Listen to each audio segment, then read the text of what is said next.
L'ambassadeur, représentant permanent du Maroc auprès des Nations Unies, M. Omar Hilal, a affirmé à Stockholm que, grâce à la sage politique de Sa Majesté le roi Mohammed V, le Maroc est devenu un pionnier dans le domaine des énergies renouvelables. Dans son intervention lors de la conférence internationale de Stockholm +50, 02-03 juin, M. Hilal, qui a participé au dialogue des dirigeants sur la relance durable après le Covid, a souligné que le Maroc était un précurseur pour investir dans des solutions durables, notamment dans le domaine de l'énergie renouvelable, pour devenir aujourd'hui un pays leader dans ce domaine au niveau international. Mon pays, le Maroc, vise, sous la direction avisée de Sa Majesté le roi Mohammed V, à porter la part des énergies renouvelables à plus de 52% dans le mix énergétique d'ici 2030, a déclaré l'ambassadeur. Il a expliqué, dans ce contexte, que les projets d'énergie renouvelable au Maroc sont devenus possibles grâce à la mise en place d'un cadre législatif,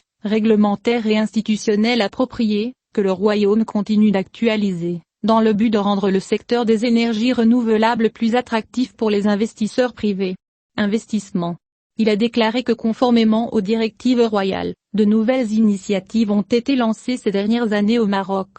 Ceci est principalement lié à l'adoption d'une feuille de route pour le développement de l'hydrogène et la valorisation énergétique de la biomasse, et à la préparation en cours d'une feuille de route pour les énergies marines. L'ambassadeur a ajouté qu'il s'agit également de préparer un programme intégré de dessalement programmé de l'eau centrale, appuyé par des unités de production d'énergie renouvelable, et le programme national de décarbonation dans le domaine de l'industrie en dotant toutes les zones industrielles du Royaume de projets d'énergie renouvelable. Il a ajouté qu'une telle transformation nécessite un financement massif au niveau mondial, notant qu'il reste encore beaucoup de travail à faire pour mobiliser des fonds pour des projets verts et fournir un soutien financier aux pays en développement, qui ont un grand potentiel pour une économie verte. De plus, dans le cadre de la réunion des Nations Unies Stockholm +50, M. Hilal a également inauguré un événement spécial sur l'engagement du système des Nations Unies à faire progresser le droit de l'homme à un environnement sain et durable.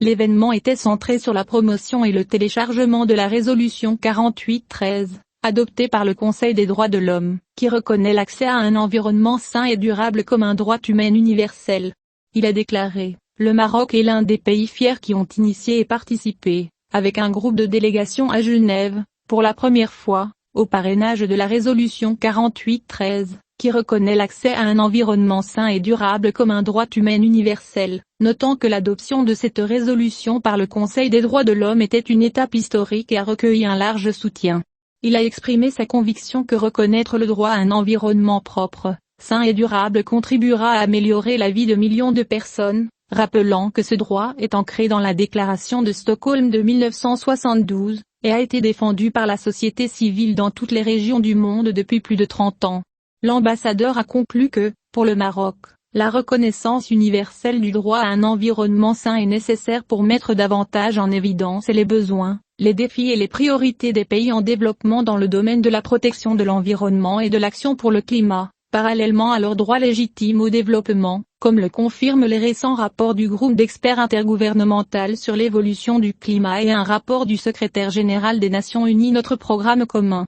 La conférence internationale de Stockholm +50, sous le slogan Une planète saine pour la prospérité pour tous, notre responsabilité, notre opportunité, célèbre le 50e anniversaire de la conférence des Nations Unies sur l'environnement et ses documents finaux, dans le but de contribuer à la dimension environnementale du développement durable et l'accélération de la mise en œuvre des engagements pris, notamment dans le cadre de la décennie d'action, y compris la réalisation d'une reprise durable après l'épidémie de Covid-19.